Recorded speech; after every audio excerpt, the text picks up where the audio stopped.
पवित्र श्रीमद् भागवत गीता, पवित्र चारों वेद, पवित्र कुरान शरीफ, पवित्र बाइबिल, पवित्र गुरु ग्रंथ साहिब, पवित्र कबीर साहिब की वाणी में छुपे हुए गूढ़ रहस्य अर्थात तत्व को जानने के लिए कृपया अवश्य सुनिए जगत गुरु तत्वदर्शी संत रामपाल जी महाराज के मंगल प्रवचन। कर जोरों विनती करूं,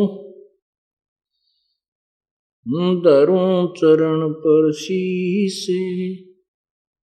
गुरु राम देवानंद जी महाराज ने दियो नाम बख्शीश। कोटि कोटि सिजदा करूं, कोटि कोटि प्रणाम। चरण कमल में राखियो मैं बंदी जाम गुलाम।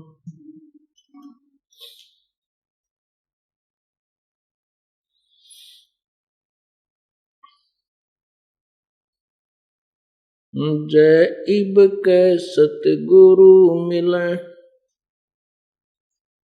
सब दुख आँखों रो। चरणों ऊपर शीस धरूं, कहूं जो कहनी हो।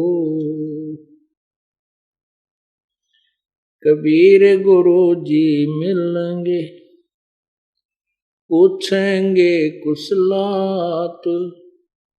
आद अंत की सब कहूं, अपने दिल की बात। गुरु जी तुम ना भूलियो, चाहे लाख लोग मिल जाएं। हमसे तुमको बहुत हैं, तुमसे हमको नहीं। तुम्हारे विसारे क्या बने, मैं किसकी शरण में जाऊं। शिव विरंच मुनि नारदा, तिनके हृदय न समाऊं।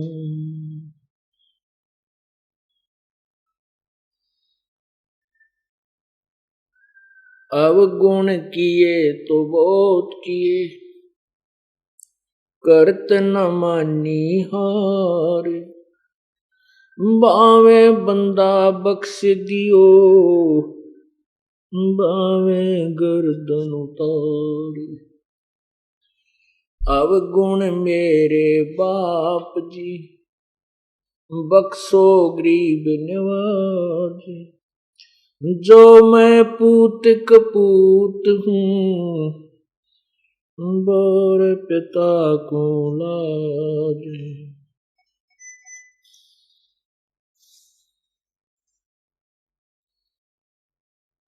कुत्ता तेरे दरबार का, मोतिया मेरा नाम। गले प्रेम की रस्सी, जा खींचो वहां जाऊं। तो करो तो बावड़ू, दूर दूर करो तो जाऊं। जो राखो तो ही रहूं, जो देवो सो खाऊं। बंदी छोड़ दयाल जी, तुम तक हमारी दौड़। जैसे कागज हाज का, सोजत और न ठोर। परमपिता परमात्मा सारी सृष्टि के रचनहार कुल मालिक कबीर परमेश्वर स्वयं ही एक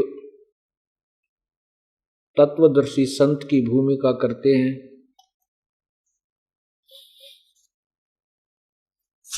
और अपने द्वारा रचे हुए सर्व ब्रह्मांडों की जानकारी स्वयं ही आकर देते हैं। परमात्मा प्रत्येक युग में आते हैं, सतयुग में, त्रेता में, द्वापर में, कलयुग में। और जब भी वे आते हैं अपनी अमृत वाणी, कबीर वाणी के द्वारा जिस भी युग में परमेश्वर आते हैं अपनी अमृत वाणी में लोकोक्तियों, कविताओं, दोहों, शब्द आदि के माध्यम से यथार्थ ज्ञान वर्णन करते हैं।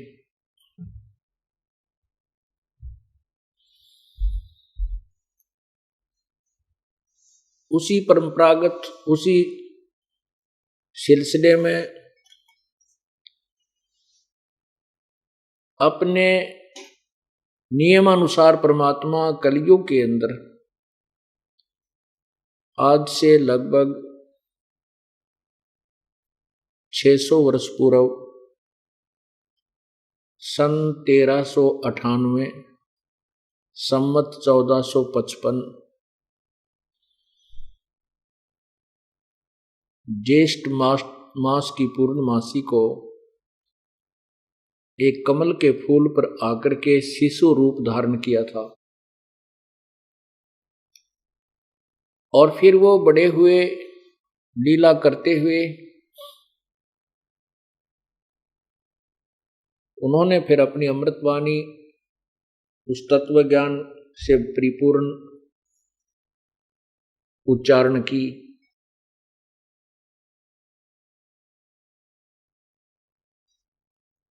अपने साक्षी बनाने के लिए कि मैं परमात्मा हूं, कबीर परमेश्वर ने, मैं ही सारे ब्रह्मांडों का रचनहार हूं, इसलिए कुछ पुण्यात्माओं को अपने स्वधाम को दिखाया।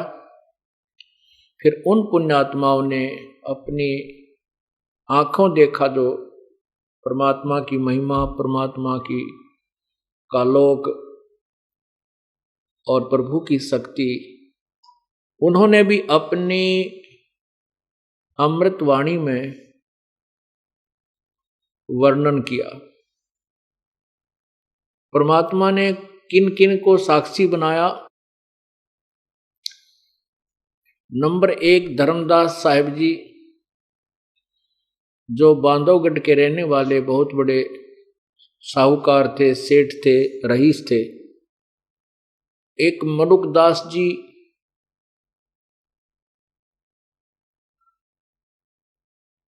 और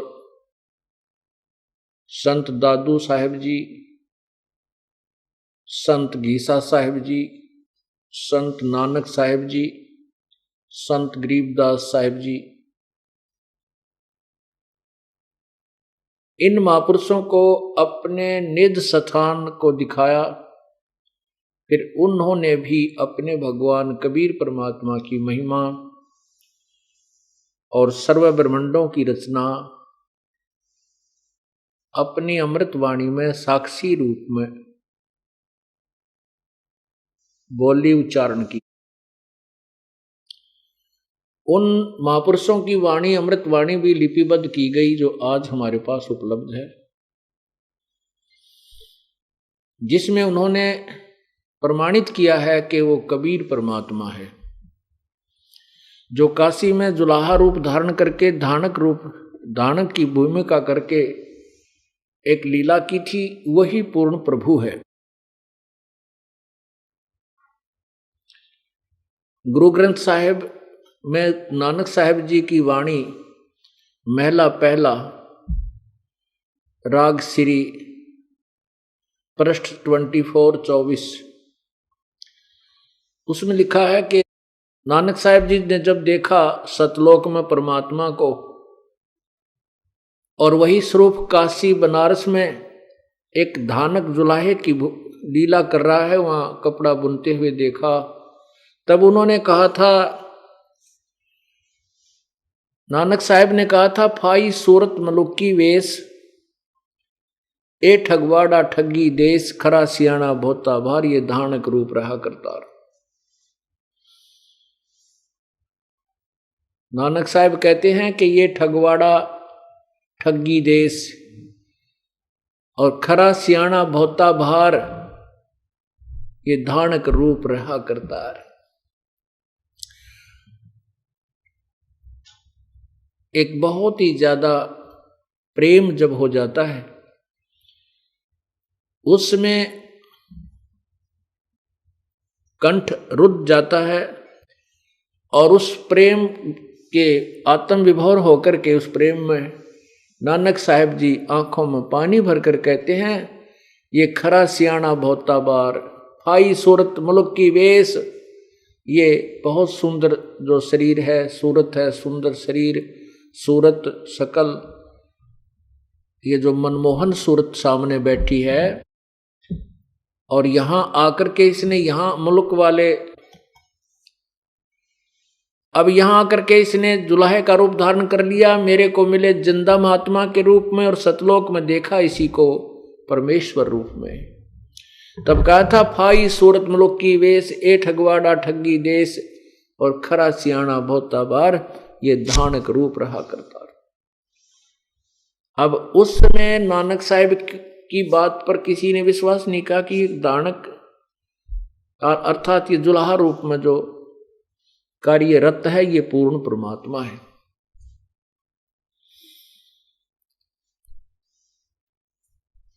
उसी प्रकार आदरणीय संत गरीबदास साहिब जी भी उनके साक्षी हैं। सतलोक जाने के उपरांत सहसरी सतलोक चले गए थे कबीर परमेश्वर जी। उसके लगभग 200 वर्ष के बाद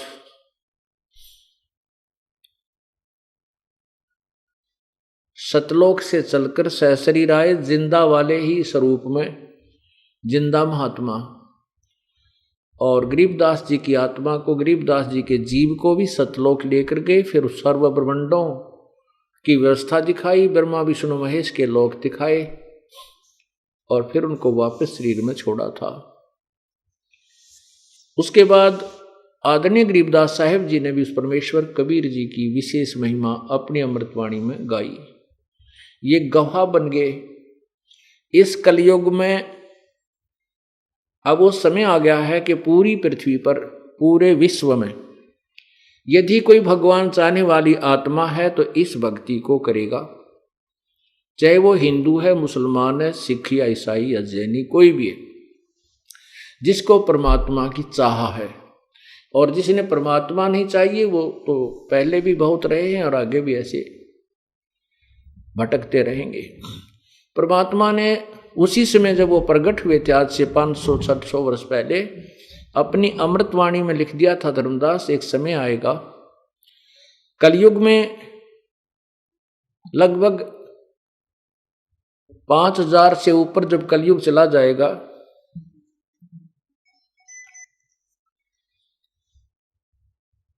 उस समय पूरी पृथ्वी पर एक मेरा ही ज्ञान रहेगा।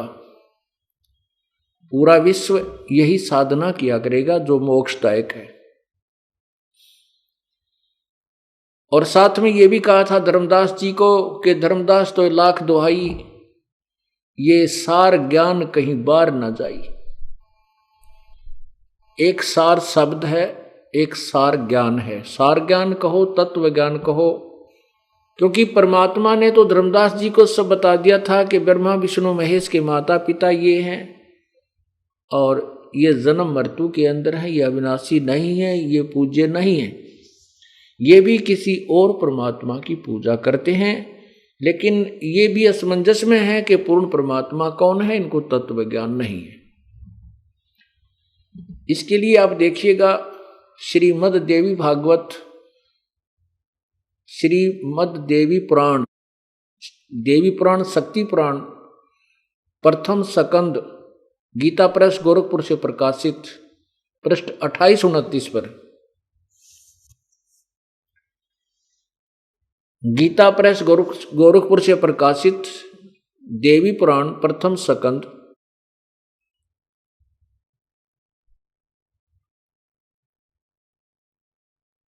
पृष्ठ 28-29 पर लिखा है कि ब्रह्मा जी ने जब विष्णु जी को तप करते हुए देखा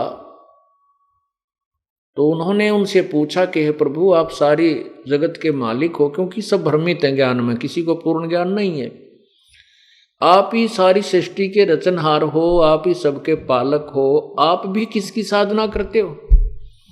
तो विष्णु जी कहते हैं, मैं आपको सच्ची बात बताता हूं, मैं तप करता रहता हूं, ज्यादा समय में तप करने में व्यतीत करता हूं, और जब तप से उठता हूं तो राक्षसों को मारने में मेरा ज्यादा समय व्यतीत होता है, और मैं शक्ति यानी दुर्गा की पूजा करता हूं। पुण्यात्माओं, ये बीच बीच में जो शास्त्रों का सहयोग हमें लेना पड़ रहा है, ये इसलिए कि आप इस सत्य को सत्य मान सकें। अभी आपको दिखाते हैं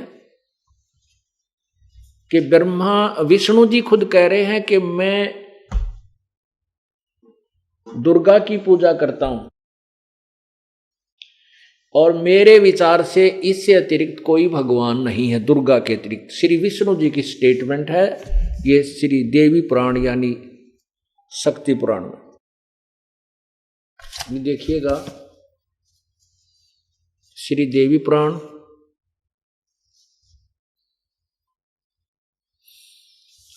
और ये कहां से प्रकाशित है? गीता प्रेस गोरखपुर से। ये देखिएगा, संक्षिप्त देवी पुराण श्री देवी भागवत, ये पहला स्कंद, और यहां देखो, इधर आना, नीचे देखो, यहां पर नारद जी ने कहा महाभाग व्यास जी, तुम इस विषय में जो पूछ रहे हो, ठीक यही प्रश्न मेरे पिताजी ने भगवान श्री हरि यानी विष्णु जी से किया था। देवा अधिदेव यानी भगवानों के भगवान, भगवान जगत गुरु, जगत के स्वामी हैं। मेरे पिताजी ने भगवान श्री हरि से किया था। देवादिदेव भगवान जगत के स्वामी हैं। लक्ष्मी जी उनकी सेवा में उपस्थित रहती है। दिव्य कौस्तुमणि उनकी शोभा बढ़ाती है। वे शंख चक्र और गदा लिए रहते हैं, पीतांबर धारण करते हैं, 4 भुजाएं हैं, वक्षस्थल पर श्रीवत्स का चिन्ह चमकता रहता है। वे चराचर जगत के आश्रयदाता हैं, जगत गुरु एवं देवताओं के भी देवता। अब जगत गुरु की व्याख्या जगत गुरु के स्टेटमेंट देखना क्या कहता है फिर ये। ऐसे जगत प्रभु भगवान श्री हरि महान तप कर रहे थे, यानी घोर तप कर रहे थे। उनकी समाधि लगी थी। यह देखकर मेरे पिता ब्रह्मा जी को बड़ा आश्चर्य हुआ। यहां देखो,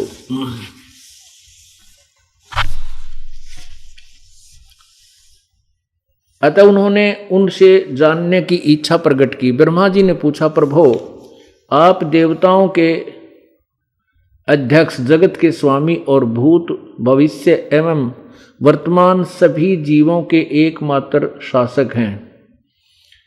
भगवान फिर आप क्यों तपस्या कर रहे हैं और किस देवता की आराधना में ध्यान मग्न हैं? मुझे असीम आश्चर्य तो यह हो रहा कि आप देवेश्वर एवं सारे संसार के शासक होते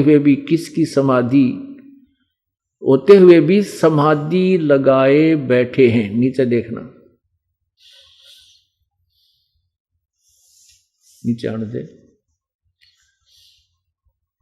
ब्रह्मा जी के विनीत वचन सुनकर भगवान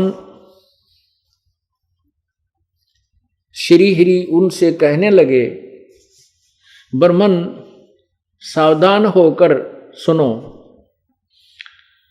श्री हरि ने उनसे कहने लगे, ब्रह्मन सावधान होकर सुनो, मैं अपने मन का विचार व्यक्त करता हूं। विष्णु जी कह रहे हैं, देवता, दानव और मानव सब यही जानते हैं कि तुम सृष्टि करते हो, मैं पालन करता हूं और शंकर संहार किया करते हैं।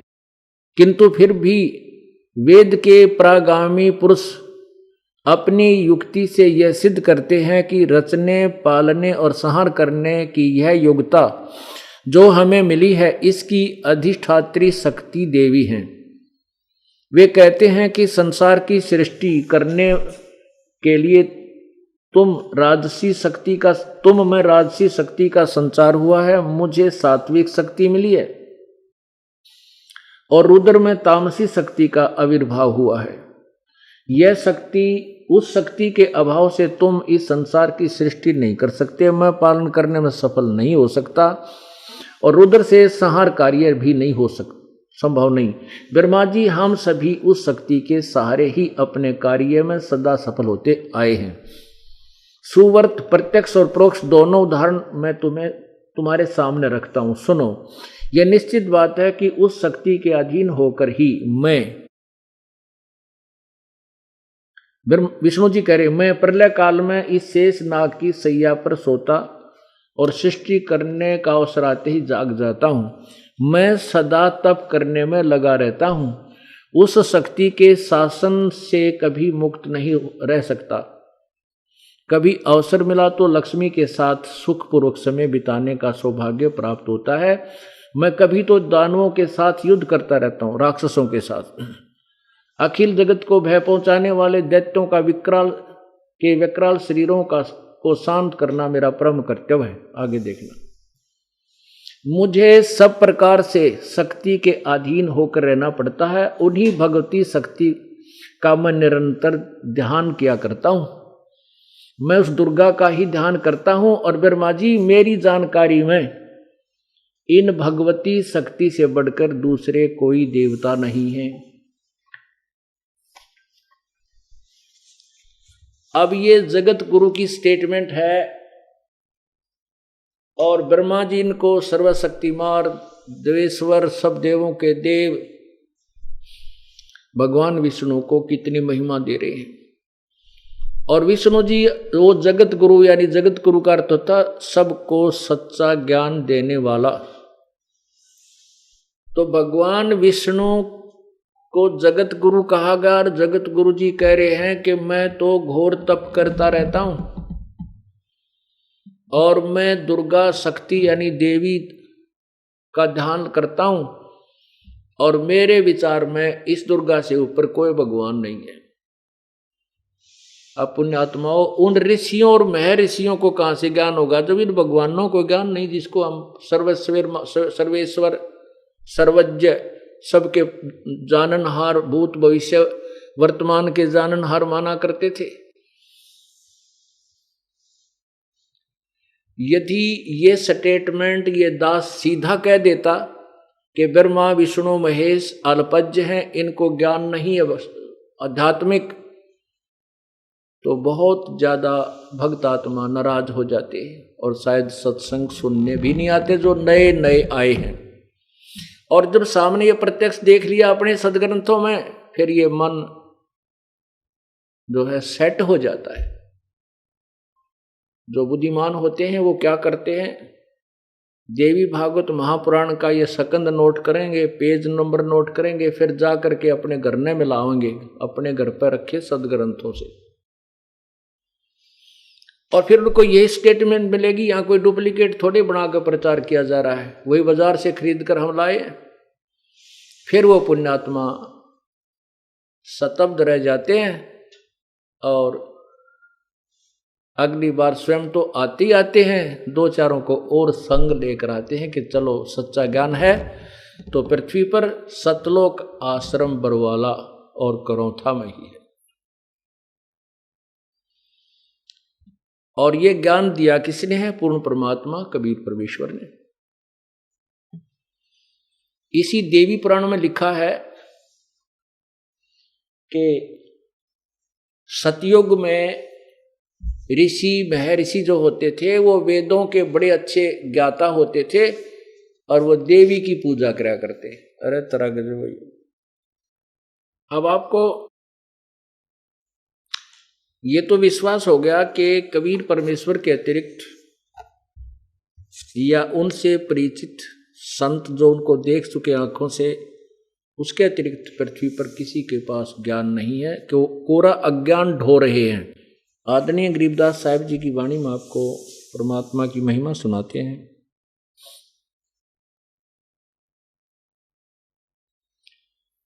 तत् कहन को राम है दूजा नहीं देवा, तत् कहन को राम है दूजा नहीं देवा, तत् तत् राम तत् ब्रह्म, तत् ब्रह्म यानी वो पूर्ण परमात्मा, परम अक्षर ब्रह्म ही पूर्ण परमात्मा है, उसके अतिरिक्त कोई भी देव नहीं है, वो वास्तव में परमात्मा नहीं है। जैसे आपने सुबह के सत्संग में सुना था कि गीता जी अध्याय नंबर 15 के श्लोक नंबर 17 में कहा है कि जो 16 नंबर श्लोक में दो भगवान सरपुरुष और अक्षर पुरुष के विषय में जानकारी दी है, वो उनसे भिन्न है, वो उत्तम पुरुष तो अन्य है, और परमात्मा इति उदाहरते, जिसको भगवान कहा जा सकता है।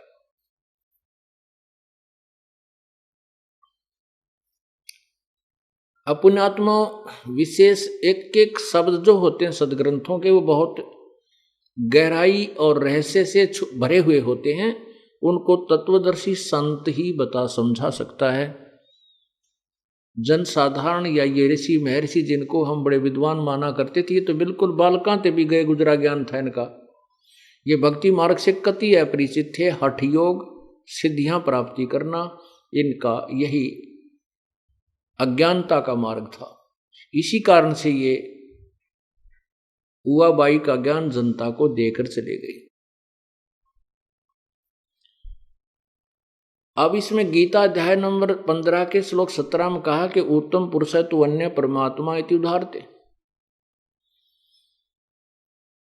पुरुषोत्तम सर्वश्रेष्ठ परमात्मा तो कोई इन दोनों से भी भिन्न है, सरपुरुष और अक्षर पुरुष से। वो गीता जी अध्याय नंबर 8 के मंत्र 3 में लिखा है कि वो परम अक्षर ब्रह्म है। और वही गीता अध्याय नंबर 15 के श्लोक 17 में कहा कि उत्तम पुरुष है तो अन्य परमात्मा इति उदाहरते। अब ये एक बहुत ध्यानपूर्वक सुनना कि उसको भगवान कहा जाता है, और वही तीनों लोकों में प्रवेश करके सबका धारण पोषण करता है। वो अविनाशी परमात्मा है। जैसे आपने परमात्मा की वाणी सुनी थी, इस झूठे सुख को सुख कहे ये मान रहा मन मोदे,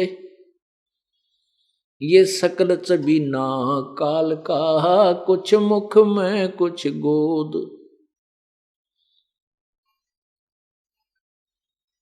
अब हम भगवान राम परमात्मा इन सभी को कहते हैं। विष्णु जी भी भगवान हैं, शंकर जी भी भगवान हैं, ब्रह्मा जी भी भगवान हैं, परमात्मा है। और सरपुरुष ज्योति निरंजन भी भगवान है, अक्षर पुरुष भी भगवान है।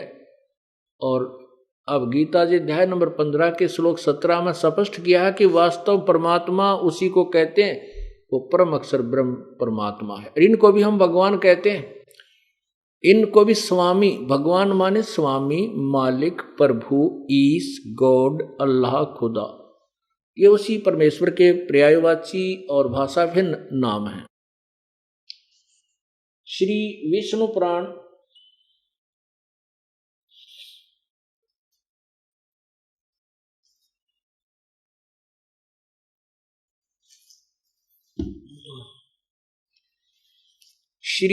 पुराण में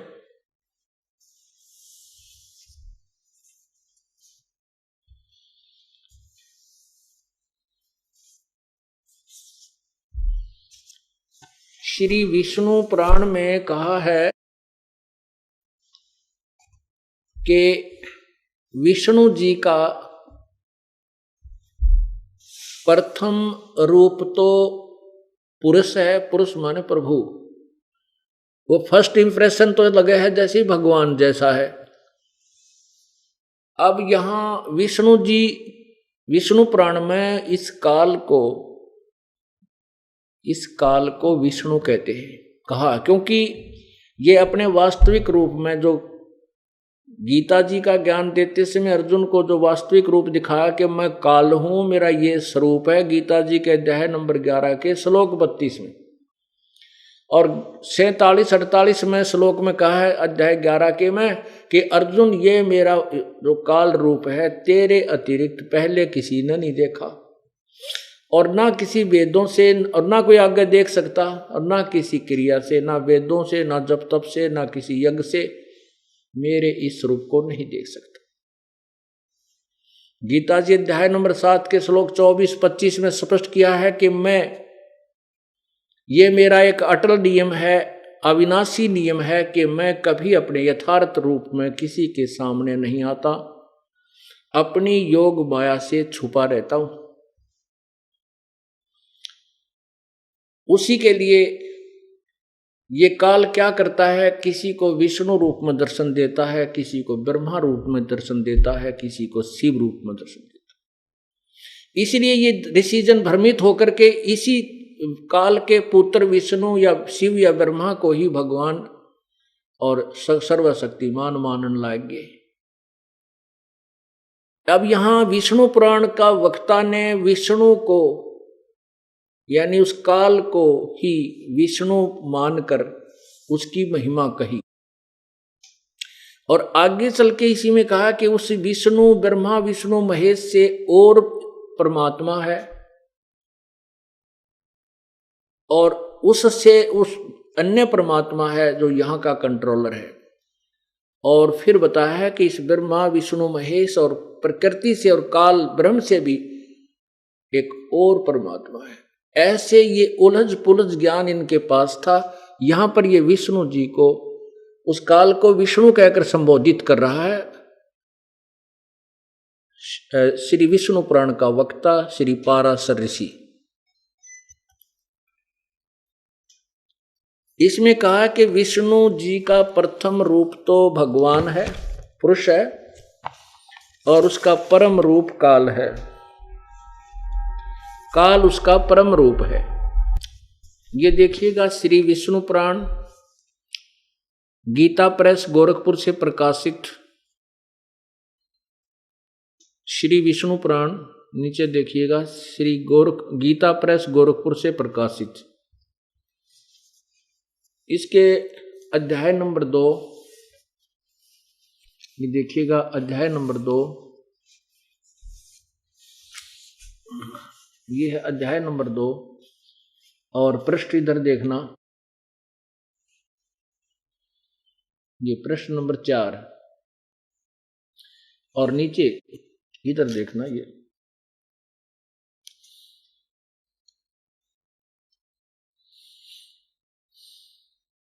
ये द्विज परब्रह्म का प्रथम रूप पुरुष है। पुरुष माने परमात्मा, भगवान।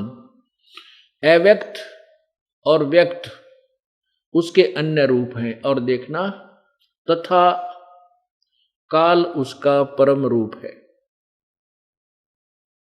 यहां देखना, हे मैत्रेय, प्रलय काल में प्रधान के यानी प्रकृति के साम्यावस्था में स्थित हो जाने पर और पुरुष के प्रकृति से पृथक स्थित हो जाने पर भगवान विष्णु का काल रूप परिवर्त होता है।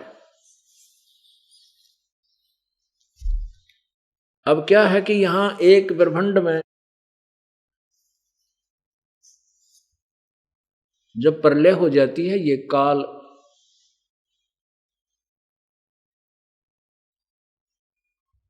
काल ये क्या करता है कि जैसे एक ब्रह्मांड के अंदर रचना करके तीनों पुत्रों की उत्पत्ति करके दुर्गा को सारी बागडोर संभाल के ये इससे अलग होकर के अपने 21वें ब्रह्मांड में बैठ जाता है।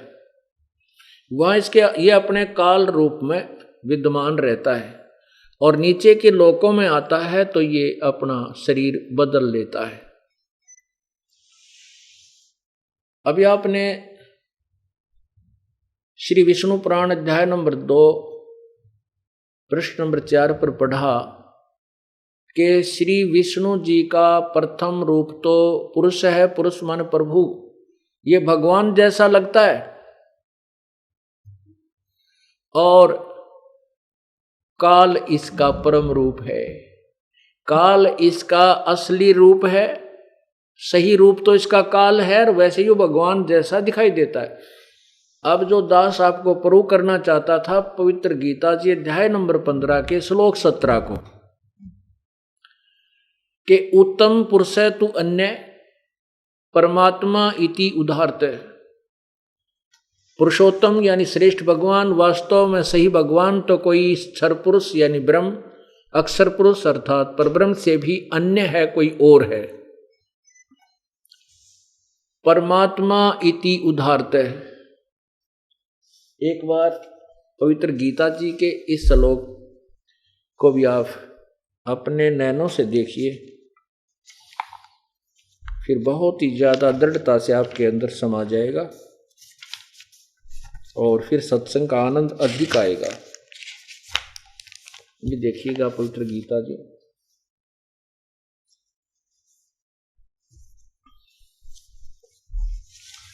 अध्याय नंबर 15 और यहां देखो ये 16 देखो इधर को नीचे संस्कृत पढ़ेंगे इसकी। ये दिवौ इमौ पुरुषौ लोके क्षर च अक्षर एवं च एव च क्षर सर्वाणि भूतानि कठुस्त अक्षर उच्यते। अब इसका क्या अर्थ है देखिएगा कि इमौ लोके, इस लोक में यानी क्षर पुरुष और अक्षर पुरुष के लोक में दो पुरुष हैं।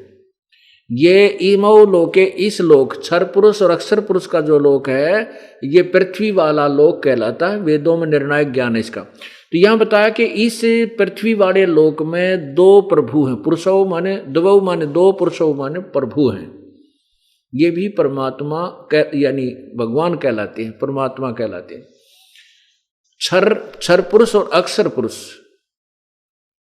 ये क्षर पुरुष, ये पुरुषों दो पुरुषों हैं, इस क्षर के साथ लगेगा। क्षर पुरुष और अक्षर पुरुष दो पुरुष हैं और इनके लोकों में ये जीवात्मा तो अविनाशी है, शरीर इन सब के नाशवान है। यह देखना संस्कृत अनुवाद देखना, इस संसार में नाशवान और विनाशी भी ये दो प्रकार के पुरुष हैं। पुरुष माने प्रभु हैं। पुण्यात्मा आज सब शिक्षित समाज है, बुजुर्ग भी, बहन बेटी भाई बच्चे नौजवान सभी बच्चे शिक्षित हैं और ये संस्कृत और हिंदी दोनों अपने पास उपलब्ध है। इसमें कहा है कि इस संसार में नाशवान और विनाशी भी ये दो प्रकार के पुरुष हैं, भगवान हैं। संपूर्ण प्राणियों के शरीर नाशवान और जीवात्मा अविनाशी कहा जाता है। और 17 में कमाल किया है, ये देखिएगा, उत्तम पुरुष तु अन्य और परमात्मा इति उद्धारते, जिसको परमात्मा कहा जाता है वो तो इन ऊपर वाले दोनों से क्षर पुरुष और अक्षर पुरुष से और ही भगवान है, और ही प्रभु है। और ये लोकत्रयम् अविश्य विभर्ति अव्यय ईश्वर, अव्यय माने अविनाशी, ईश्वर माने सब भगवानों में श्रेष्ठ प्रभु। नीचे देखना अनुवाद इन्हीं के द्वारा, उत्तम पुरुष यानी उत्तम भगवान तो कोई अन्य ही है जो तीनों लोकों में प्रवेश करके सबका धारण पोषण करता है। अविनाशी परमेश्वर परमात्मा इस प्रकार कहा जाता है। वैसे इसका सीधा अर्थ ऐसे बनता है, संस्कृत देखिएगा, उत्तम पुरुष तु अन्य, वो श्रेष्ठ भगवान तो कोई और ही है, और परमात्मा इति उदाहरते, जिसको परमात्मा कहा जाता है। सिंपल सा जो है ना सरलार्थ है इसका, कोई विशेष बात नहीं है। और आगे लिखा कि ये जो तीनों लोकों में, लोकत्रयम तीनों लोकों में अविश्य माने प्रवेश करके, विभर्ति माने धारण पोषण करता है, और अव्यय ईश्वर वो अविनाशी परमात्मा। ये देखो, अव्यय माने अविनाशी इन्होंने लिखा है, विभर्ति माने धारण पोषण करता है, और लोकत्रयम तीनों लोकों में अविश्य माने प्रवेश करके। अब हम इसको सीधा कर लेंगे, जो तीनों लोकों में प्रवेश करके सबका धारण पोषण करता है, विभर्ति माने धारण पोषण करता है, वो अव्यय ईश्वर है, वो अविनाशी परमात्मा है। परमात्मा इति उदाहरते, इस अक्षर को, इस सेंटेंस को जो ना सिद्ध करने के लिए मैं आपको कथा सुनाता हूं। श्री विष्णु पुराण के अध्याय नंबर 2 श्लोक नंबर पृष्ठ नंबर 4 पे आपने पढ़ा कि विष्णु भगवान का प्रथम रूप तो पुरुष है, लेकिन परम रूप उसका काल है। प्रथम रूप यानी फर्स्ट इंप्रेशन तो ऐसा लगे जैसे ये भगवान है, लेकिन इसका वास्तविक रूप युग काल है। जैसे हम यहाँ पृथ्वी लोक पर रह रहे हैं, ब्रह्मांड के इस काल के लोक में रहते हैं, यहाँ पर आप देखते हो कितने अच्छे फल, आम, सेब, संतरे, काजू, किशमिश, और कितनी अच्छी वायु चल रही है पृथ्वी के अंदर, बहुत मीठा जल, कहीं पर झरने बह रहे हैं, कितने अच्छे प्रकार के यहाँ व्यवस्था की गई है। और फिर हम यहाँ पर देखते हैं संतान है, संपत्ति है, और हमारे खाने पीने के लिए सारी व्यवस्था कर रखी है, दिन रात बनाए हैं। इस सारी व्यवस्था को देखकर हमें लगता है कि जैसे यू भगवान है, परमात्मा है, परंतु हम उस समय ये भूल जाते हैं कि आज कितने परिवार हाहाकार मचा रहे होंगे, कितने परिवारों के अंदर आज खाना नहीं बना होगा, किसी का बेटा मरा है, किसी की बेटी मरी है, किसी का बाप, किसी का पिता, किसी की बहन, किसी का भाई। तो ये उसका वास्तविक रूप काल है। अब जैसे एक कसाई बकरे पालता है और वो सैकड़ों 200-400 की संख्या में बकरे पालता है, क्योंकि उसको बहुत दूर तक सप्लाई देनी होती है। तो उन बकरों के लिए वो बहुत ही अच्छी व्यवस्था करता है, एक तालाब बनवाता है, उसके लिए एक खेत खरीदता है, जमीन खरीदता है, उसमें घास चरागा बनाता है, उन बकरों के लिए व्यवस्था करता है कि गर्मी और सर्दी से बचाने के लिए उसके ऊपर शेड डाल देता है। और वो बकरे कसाई जब आता है, बकरों को देखता है, बकरे समझते हैं कि ये जो व्यक्ति है ये हमारा मालिक, हमारा स्वामी बहुत दयालु है, हमारे लिए कितनी व्यवस्था करता है, खाने की, पीने की, गर्मी सर्दी से बचने की, हिंसक पशुओं से बचाने के लिए चारों तरफ चार द्वारी बनाता है। तो उस कसाई को वो अबोध बकरे, वो प्राणी अपना दयालु मालिक मानते हैं। उनकी बुद्धि इतना काम नहीं करती कि ये तुम्हारे अंदर से ही निकाल कर ले जाता है और वो वापस फिर नहीं आते। वो कसाई देखता है, उनको हाथ फेर के ऐसे बकरों की बाजू छूता है और वो बकरे उससे प्यार करते हैं, अपना एक मित्र समझ के। और वो कसाई देख रहा है ये कितने कै किलो का हो गया, इसमें कितना मांस बन गया है, ये कितने रुपए में बिक सकता है। और वो भोले प्राणी समझते हैं ये तुम्हें प्यार करता है, और वो भी उसको प्यार देते हैं, जीभ से चाटते हैं कसाई को। पुण्यात्माओं, शाम के समय, दिन में जब भी आवश्यकता पड़ती है, वो कसाई नहीं देखता ये किसका बेटा है, किसकी बेटी है, किसकी माँ है, किसका बाप है, किसका भाई है। वो तो लाठी लेकर 5, 7, 10 जितने उसको आवश्यकता है बाहर कटवाने की, उनको डंडे से हाँक कर अलग छांट ले जाता, कान पकड़ पकड़ के और गाड़ी में ठूस देता है, जाके कड़च करवा देता है। पुण्यात्माओं, यही व्यवस्था कबीर परमेश्वर ने बताई है कि काल कसाई हंसत है ये सर्वलोक को खाए। ये काल को कसाई संज्ञा दी है परमात्मा ने। और परमात्मा बताते हैं कि झूठे सुख को सुख कहे ये मान रहा मनमोद, ये सकल चबीना काल का भाई कुछ मुख में कुछ गोद।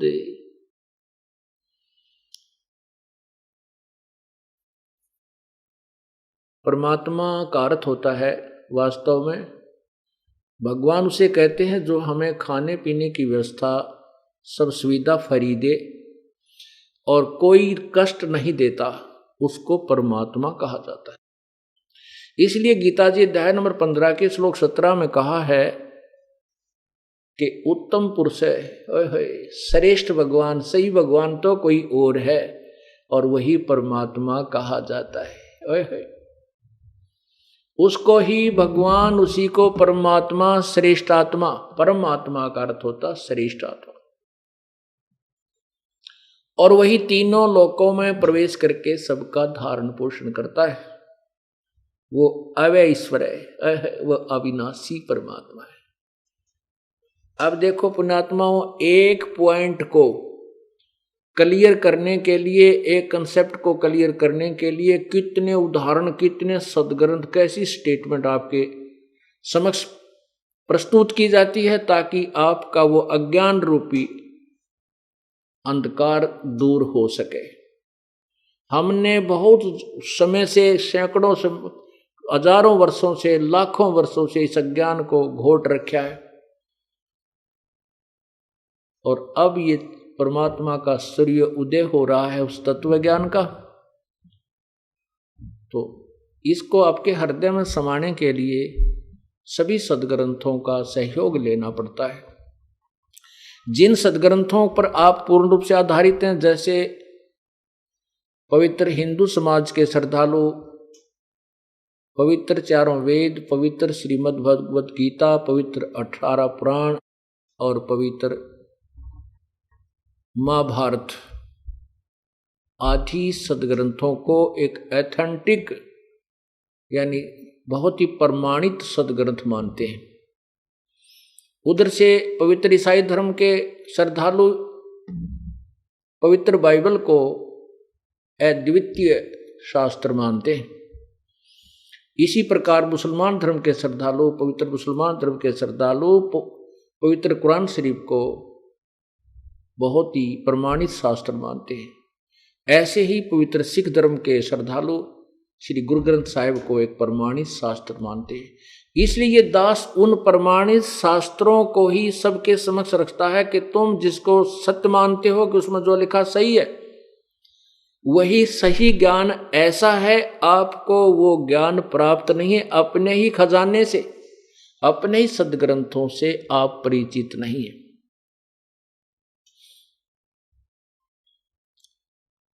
और जब पुण्यात्मा आंखों देख लेंगे जिनको भगवान चाहिए, वो तुरंत ही इस दास के पास आकर के अपना कल्याण कराएंगे। वो फिर अग्रम मग्रम नहीं करते। और जो आंखों देखकर सत्य को फिर भी नहीं मानते, वो भक्ति योग्य प्राणी नहीं है, उनको परमात्मा नहीं चाहिए। अब क्या बताते हैं, हमें साधना ठीक नहीं मिली।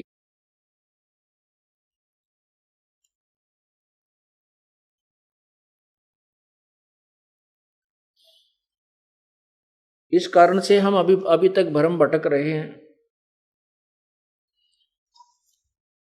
और इस मन को आप जैसे पहले साधना जो कर रहे हो, तीर्थ पर जाते हो, कितने बाबा जी की पूजा करते हो, कहीं हनुमान चालीसा करते हो, नवरात्रे करते हो, आठम का व्रत करते हो, ग्यास का व्रत रखते हो, सोमवार का रखते हो, और आपको बता दे कि एक शुक्रवार का भी शुरू कर दो और एक और वहाँ धाम है वहाँ जाना शुरू कर दो, वहाँ भी चले जाओगे और एक व्रत और भी शुरू कर दोगे। और यदि आपको कहा जाए कि अपने सदग्रंथों में ऐसा लिखा, इन सब पूजाओं को त्याग करके एक परमात्मा की जो विधिवत साधना वो कीजिए, और आंखों देख लोगे कि ये देखो गीता जी में ऐसा लिखा है, पुराणों में ऐसा लिखा है, वेदों में ऐसा लिखा है, सदग्रंथों में ऐसा लिखा है, फिर भी ये मन नहीं मानता। मन क्यों नहीं मानता? क्योंकि मन खुद काल है, ये स्वयं काल है, ये काल का दूत है।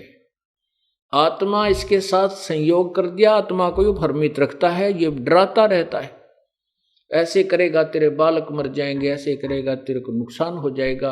इतना पीड़ित किया हुआ इसको मन ने, आत्मा को, अब ये इतनी डरा दी इसने कि जैसे कुत्ते के 2 लठ मार दे, और फिर वो कहीं बेचारा पड़ा पड़ा भी कोई जरा सा ऐसे खुटका कर दे, वहीं पड़ा पड़ा रोता है, उठन के भागने की भी उसकी हिम्मत नहीं रहती, वहीं चिल्लाने लग जाता, जरा सी कहीं खुड़का हो जाता। तो हम इतने भयभीत, इतने पीड़ित कर दिए, इतने पीट डाले इस काल ने, युगों युगों से हमारे को सता रखा है।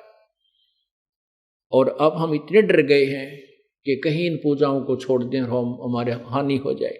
और उनको पूछते पूछते परिवार के परिवार विनाश हुए पड़े हैं, वहां बुद्धि काम नहीं करती। तो क्या बताते हैं परमात्मा? अपनी महिमा, अपनी लीला आप ही बताते रहते हैं हमें जगाने के लिए। मत दे दिए बालम बैरे नू, मत दे दिए बालम बैरे नू, मत दे दी,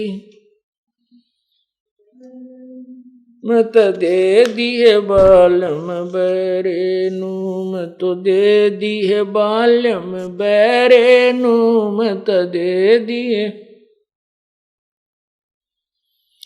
संसारी दी गल्लां चिन्ह, ना बूझे शब्द जो गहरे नू, संसारी दी गल्लां चिन्ह, न बूझे शब्द जो गहरे नू, ये मुर्दों से ती प्रीत लगावे न जाने, सतगुरु मेरे नू, मत दे दिए बालम बैरे नू, मत दे दिए बालम, मुर्दों से ती प्रीत लगावे न जाने, सतगुरु मेरे नू, ये मुर्दों से ती प्रीत लगावे न जाने, सतगुरु मेरे नू, मत दे दिए बालम, मत दे दिए, मत दे दिए बालम बैरे नू, मत दे दिए बालम बैरे नू, मत दे दिए बालम बैरे नू, मत दे दिए बालम बैरे नू। संसारी दी गल नू चिन्ह, नहीं बूझे शब्द जो गहरे नू, संसारी दी गल्लां चिन्ह, न बूझे शब्द जो गहरे नू, मुर्दों से ती प्रीत लगावे न जाने, सतगुरु मेरे नू, ये मुर्दों से ती प्रीत लगावे नहीं जाने, सतगुरु मेरे नू, मत दे दिए बालम बैरे नू, मत दे दिए बालम बैरे नू। तो श्वेत छतर सिर मुकुट विराज, देखत ना उस चेहरे नू, श्वेत छतर सिर मुकुट विराजे, देखत ना उस चेहरे नू, ऊंची थलियां खेती बोवे भूल गए निज डेरे नू, ये ऊंची थलियां खेती बोवे भूल गए निज डेरे नू, मत दे दिए बैरे नू, मत दे दिए बालम बैरे नू। ये संसार समझदा नाही, कहंदा श्याम दोपहरे नू, ये संसार समझदा नाही, कहंदा श्याम दोपहरे नू, गरीब दास ये वक्त जात है रोवोगे इस पैरे नू। गरीब दास ये वक्त जात है रोवोगे इस पैरे नू। मैं तो दे दी है बालम बैरे नू, मत दे दी है बालम, मैं तो दे दी है बालम बैरे नू, मैं तो दे दी है बालम बैरे नू। सत साहिब। अब परमात्मा अपनी महिमा आप पर बतावें, कहते हैं ये आत्मा मन के साथ बांध दी और ये इसका मालिक बन बैठा, स्वामी बन बैठा, पति बन गया। और इसको आप गली में खड़े होकर के किसी को ये कहिए कि भाई सत्संग में आवाज लगा के चलेगा, सत्संग में भाई बरवाला सत्संग में जा रहा हूं मैं, तो साथ से कोई दो चार जाएंगे तो बोलेंगे नहीं और न्यों कहेंगे देखो बुद्धू काम छोड़कर तीसरे दिन बाज लेने को चलोगे सत्संग। और फिर आप आसानी से कहीं ये जिक्र कर दिए को दो चार आ रहे हो ना गली माँ के, और चुपके से नो कहीं बतलान लग जाइए भाई वहां कंपटीशन हो रहा है, रागनी होंगी उस गांव में, तो वो जाने वाले लोग कहेंगे भाई कित होगा रे बताइए, कहाँ है, कब होगा, क्या टाइम है उसका। बड़ी शौक से पूछेंगे, तसल्ली करेंगे, पूरा एड्रेस लेंगे। और सत्संग के ये मन जो है इन बकवादों ने तो तुरंत ग्रहण करता है और परमात्मा के मार्ग की तरफ यूं बहरा हो जाता है।